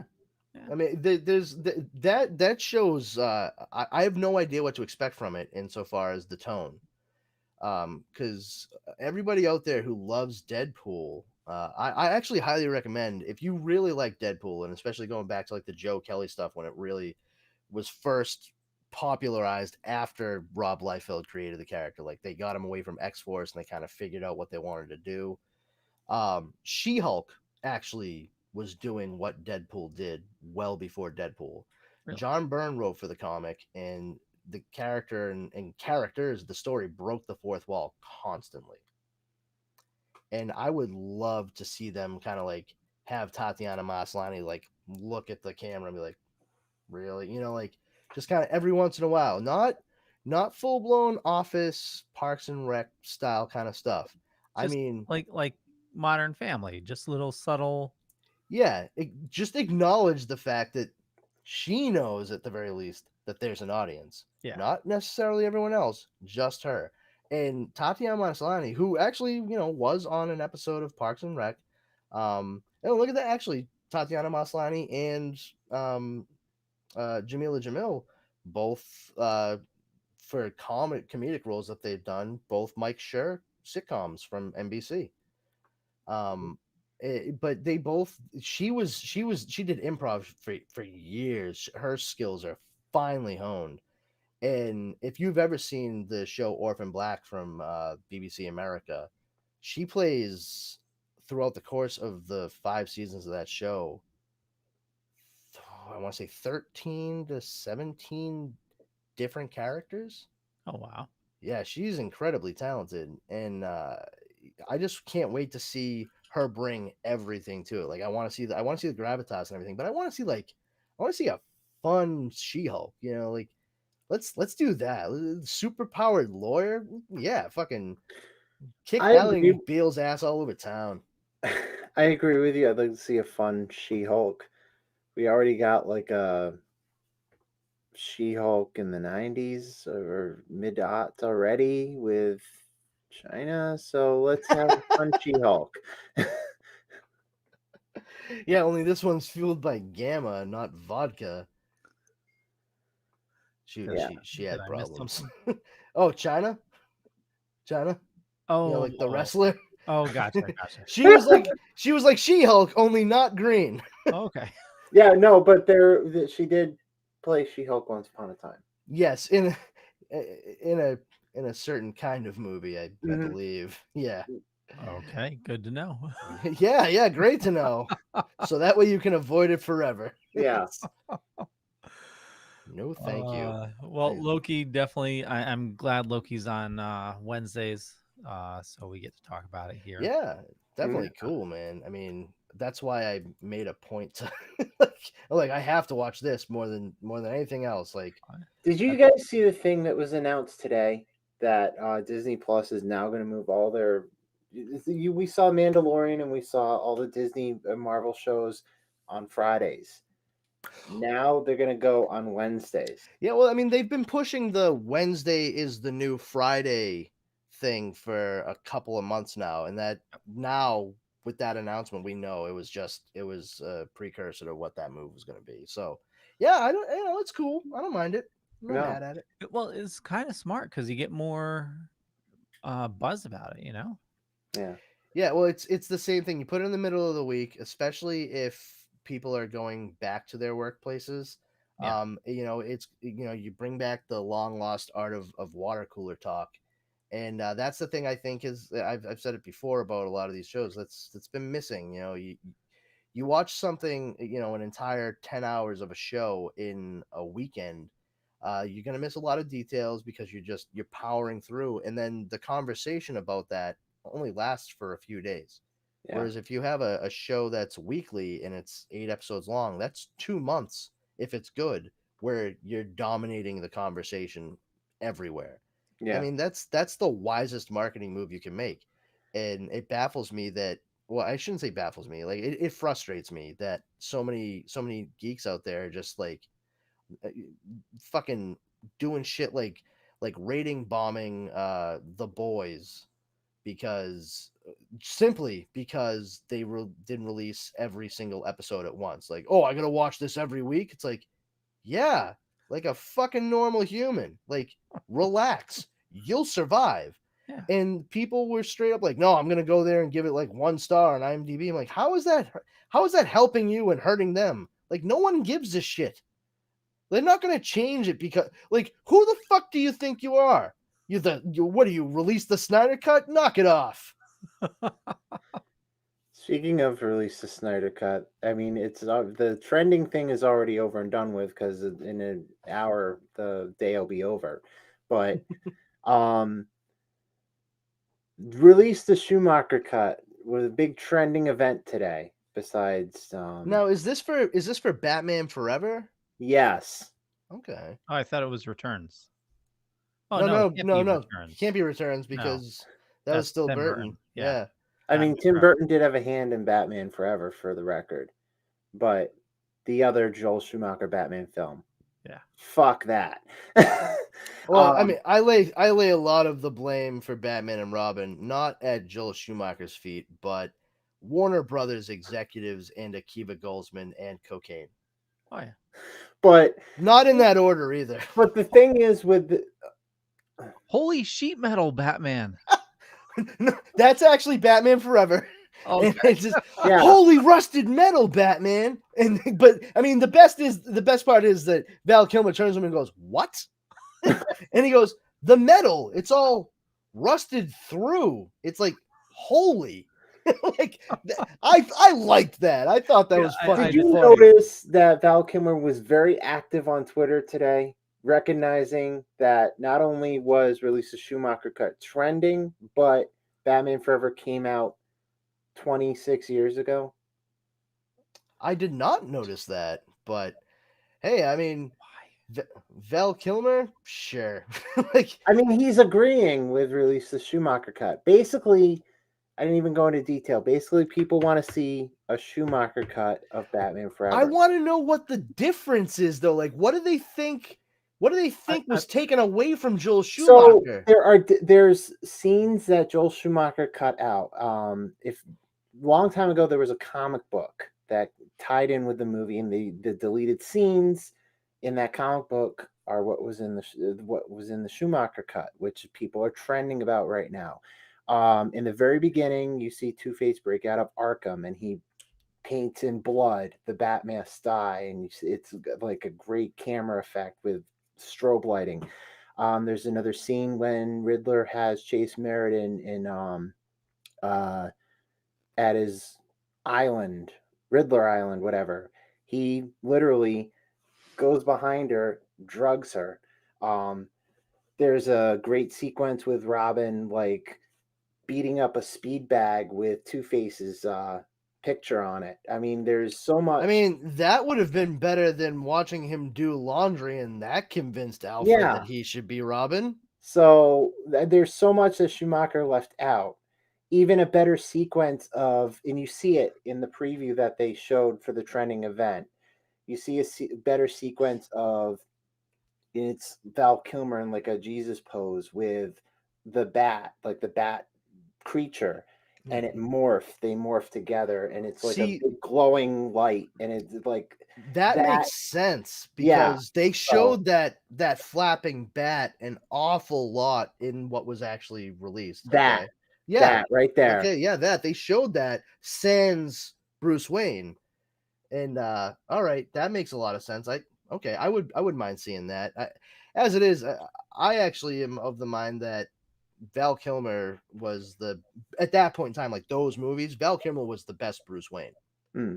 He 100% was. And the funny thing, I said that for years, and I had no idea that Bob Kane, the guy who stole all the work from Bill Finger and said he created Batman, he actually said that Val Kilmer was like exactly who they like. He not just he, but like everyone when they first started working on Batman, like pictured Bruce Wayne to be exactly like the way Val Kilmer was. He said he was the exact 100% perfect pick.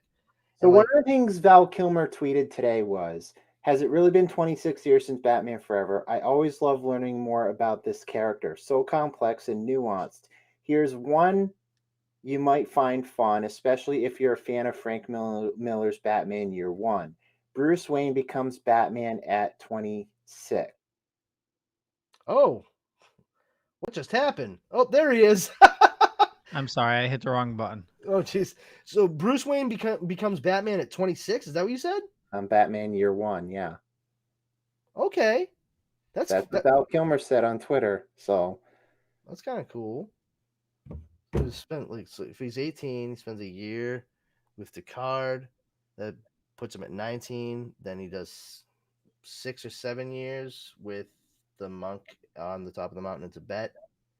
Then, who else? Oh, actually, it would be a year with Picard, a year with the sleight of hand escape artist guy that he trained with, and then it would be like 5 years of training physically to actually learn martial arts. Yeah. There's actually, if you're reading the current run right now, um they actually added something else to the mythos. There's a uh an equal that he trained with.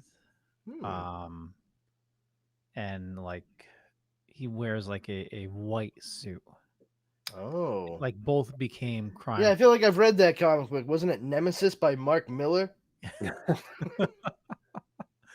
I forgot the guy's name, but it's yeah, he wears a white suit. They did it like a 5-issue run where Batman was trying to like take him down, and now he's like part of the Bat family now, and it's yeah, Yeah. but it's the current run of Batman right now. Oh, that's pretty cool. I mean, it's just when you look back on some of this stuff too, like with the Schumacher cut and all that. Like, sure, I mean, at this point, like, why the fuck not? How much more could it cost them to just like take the footage and just put it together? Like, okay, we'll throw like a few $1,000 at it. Like, at this They point, threw a it's few so $1,000,000 at Snyder Cut, and look what yeah, we got. yeah, but here's the thing: Snyder Cut, Snyder Cut was like recent, and they had everything that they could possibly need to just finish it with new special effects. There's a difference between that and like the Donner Cut, because they actually had to like find things and make stuff workable based on what Well, was actually like still available. also they were trying to grow a new streaming service. Hmm. So it's they wanted to throw everything at it. Yeah, there was Yeah, definitely like see what sticks. Listen, I mean, I think a lot of that particular cut works, and what doesn't, I think it's very glaring. And it just goes to show you, like, sometimes it is okay to like make edits and make cuts. If we're at the point where we're talking about a Joel Schumacher cut of Batman Forever, I mean, I think you got to see if the juice is worth the squeeze on that, and unfortunately, that's not for any of us to decide, because we don't have access to everything that could possibly be included to make that a more well-rounded movie. Um, so if it happens, I'll definitely check it out. Yeah. I liked Batman Forever when I was a kid. It was Batman and Robin that I walked out of the movie theater and I was just very confused. Like, what did I just see? Can Like, you imagine if it comes out? It'll come full circle. Remember when McDonald's did the promotion for Batman Forever, and they have the glasses? I had those glasses, yeah. The glasses, and it was all etched and beautiful of Oh yeah. Batman, Red Robin, Two-Face, and Riddler. Can you imagine the promotional material? They bring those cups back, like they've done with the McRib, like they've done with the Szechuan sauce. Can you imagine the trolling that they could do and the marketing if they release the Schumacher cut and McDonald's brings back the glasses just to please the fans? Oh no, that would never happen. Not in a No. million years. No. Production Like, values just to too please the fans, the fans could be like, "Please, we really want this. You gave us the movie, give us the cups," and their response would be like, "We gave you the fucking movie." Much like they did with the Snyder cut, like, restore the Snyderverse. Oh, okay, that's a good one. Counteroffer, no, and go fuck yourself. I mean, like it's just pipe dreams, man. Pipe dreams. It's fun to think about, but it's not gonna happen, Yeah, unfortunately. and the production value, like those glasses were top quality. Mm-hmm. You look at the stuff they give you today. I mean, even the stuff they gave you, 20 years ago, like if you look at, the Star Wars glasses and then all the plastic shit that they gave during episode 1, it's Shit, I have a Return of the Jedi Wicket the Ewok set. Yeah. From when I was a kid, and it's the plate, the bowl, and a little cup, and I've had that my whole life. I don't remember a time and that was always Brandon's plate, And as I got older, of course, the plate went from being like this to this. I'm like, I can't fit a sandwich on this. But not the way I make sandwiches anyway. And but to look at it, it was like a kid's plate set. It was not anything big or fancy. And I'm 39 and talking about still having it. I Yeah. could eat and drink out of them right now Oh, without yeah. any problem. Same thing. Try doing that with something made 2 years ago. I still have the Burger King glasses, the Star Wars sets. Something like And this. Ooh, is that a Pepsi Perfect? Yeah. Oh, I want that. oh, actually, that's a great thing you brought that up. We didn't mention that Loki, he goes to 1985. 85. Yeah. And also during that time, did you see it looked like Agatha was in the background? I didn't notice Agatha, but one of the things I did bring up while I was watching it is the everything when they do like the reset stuff. Yeah. You have one of two colors that occur. Yeah. And the one that really like gets things going to like reset is purple. And the only time we've ever seen purple energy like that has been in Doctor Strange with Dormammu and Agatha Harkness in WandaVision. Yep. They have definitely drawn the line on the stand and visually dictated to everyone, whether they realize it or not, that the color purple is bad. It is an evil energy. And so whatever the fuck it is that the TVA is doing to reset, it's not above board, man. And that's why I think like the timekeeper stuff, it's all bullshit. And I would not be surprised if we end up seeing that Renslayer is actually Kang. It's going to be a huge misdirect. They're doing this whole thing where you're like, oh, it's Lady Loki, and like maybe it actually is Enchantress, and you're like, oh, they tried to get us, ha ha ha, like it wasn't really a gender switch and all that. And they've talked about the guy who played the main character of Tick in Lovecraft County from HBO Max or HBO, coming in and likely playing Kang or Immortus or whatever. But once again, like, is that really the case? Marvel's very tight-lipped when it comes to these kind of things. I don't know that they would just out and out like let it slip or let it out. Well, That I during WandaVision, they definitely let some stuff slip, but it was purposely. But they also, I think, they let stuff slip that was wrong Mm. because there was definitely some leakers that had definitely during WandaVision, definitely some inside knowledge. yeah, And they changed things too, yeah, for yeah, sure. like there was a leak where they said, "Oh, her kids are going to go to school and they're going to be the neighbor's a bully or something like that," and that was just a discussion that was had where the mother that said like her kids could be their friends, or there could be a story about the kids or something like that. Okay. Yeah. Yeah, so like people are kind of jumping the gun a bit when they get any tidbit Exactly. from yeah, Yeah. I get that. But I mean, at the same time, there was a lot of stuff where people talked about Doctor Strange showing up by the end, and as it turns out, like that actually was the plan. Yeah. And not even like oh, we decided to change the idea before we actually got going. Like no, that was absolutely what was going to happen while they were shooting it, and they changed it last minute because they realized it would not service the character of Wanda. And that's where we found out recently that all of those commercials that Wanda was seeing while she was living out her fantasy in Westview was Doctor Strange trying to get her to wake up herself without like disrupting the reality and just tearing everything apart. So, little things like that, like, okay, it could have, it was going in that direction. Thanks for providing us the info, but Marvel course corrected, and now you just look like an asshole. That's the name of the game. That's what speculation always is, and you always have to say like, let's all take this with a grain of salt.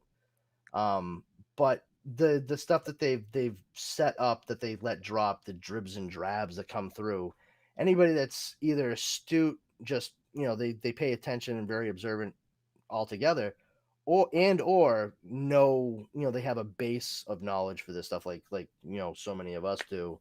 You're gonna glom onto it, and you're gonna see these things pay off in ways that the average normie wouldn't necessarily. And that purple energy, man, I'm fucking telling you, we're gonna find out that the TVA is fucking bad news. It is Right. not a good thing. And the reason Loki is gonna be the hero is not because he stops Enchantress or Lady Loki or anything. It's because he stops the TVA through and through.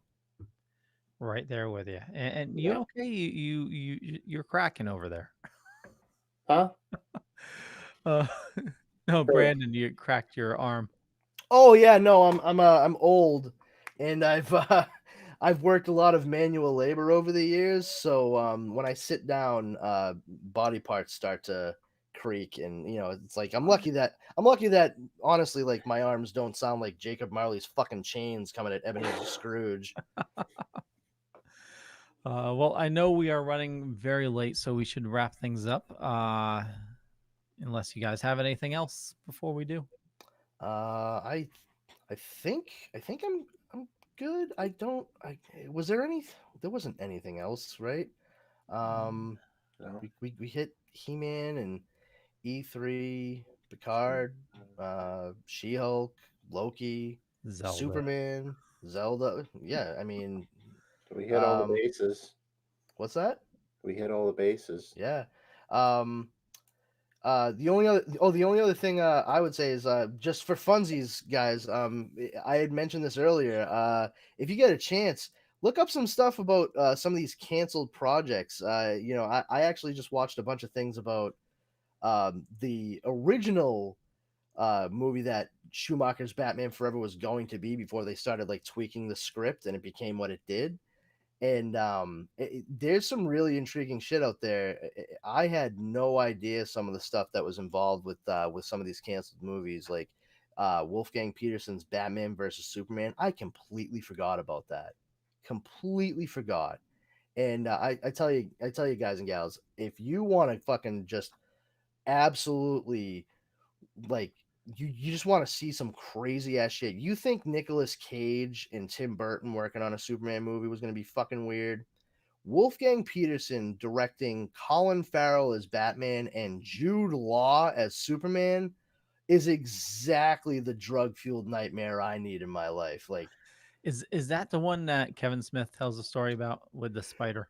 no, that is Superman Lives. That Okay. was the project that eventually Tim Burton came onto and then threw out Kevin Smith's script. This is the one later that there were competing projects. There was Superman, the Man of Steel, which went by the code name Flyby, which was going to be directed by McG, fresh off of Charlie's Angels, and written by an up and coming writer, J.J. Abrams. And the first draft, which is always like the crappiest version of a movie, of the script that he wrote for Man of Steel, for Flyby, leaked. And I actually still have the link saved on my phone. Like, I've saved it for years on every one of my phones. Moriarty, writer who used to write for the now just craptacular ain'titcoolnews.com, he did a review of that script for McG by J.J. Abrams, and it is awful. It is so fucking bad. Like, Lex Luthor ends up being a Kryptonian who's been on Earth for like 30 years by the end of it. He was possibly going to be played by Robert Downey Jr. Uh, they added all kinds of Matrix kung fu, Kryptonian kung fu bullshit. The only good thing of the entire script was the fact that the suit was like kind of a symbiote kind of thing. Like, it was coded to like his DNA, and so it was like part of his like birthright through and through.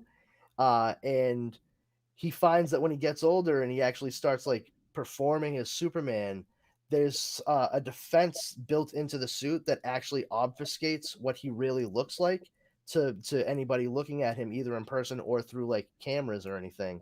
So it adds to the idea of his secret identity being kept safe, even just by wearing glasses, because no one can put it together, because they literally cannot. That's the one thing that I kind of liked. I was like, all right, that's a different spin, and it's a logical explanation as to the whole, like, come on, a pair of glasses and a part in your hair and the different side of your head. Come on, bro.